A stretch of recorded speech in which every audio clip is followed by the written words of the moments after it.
আসুন একটা practical tips দেই।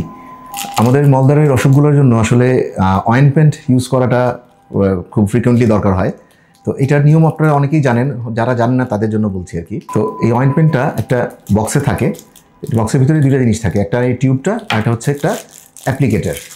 এখন নিয়মটা হচ্ছে এই টিউবটা এটা খুলে অ্যাপ্লিকেটারটা এখানে একটু উপর দিকটা এরকম উল্টা করে দিয়ে এটাকে একটু ফুটা করে নিতে হবে, তাহলে টিউবটা ওপেন হবে।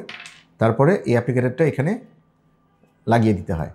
এরপরে মলদ্বারের ভিতরে অ্যাপ্লিকেটারটা ঢুকিয়ে একবার চাপ দিলে যতটুকু মানে মলম বা অয়েনমেন্ট চলে যাবে সেটাই যথেষ্ট।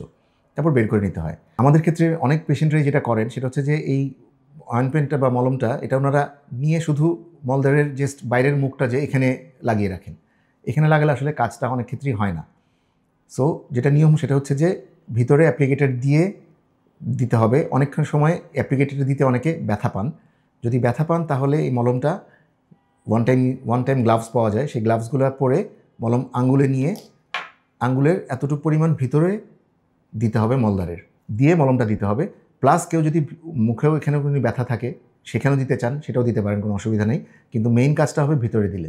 সো আইদার মানে হয় আপনার এই অ্যাপ্লিকেটার দিয়ে এটাকে ভিতরে দিতে হবে অথবা আঙ্গুলে নিয়ে ভিতরে দিতে হবে। প্রতিবারে এক চাপ দিলে যতটুকু মলম বের হয় ততটুকু মলমই যথেষ্ট।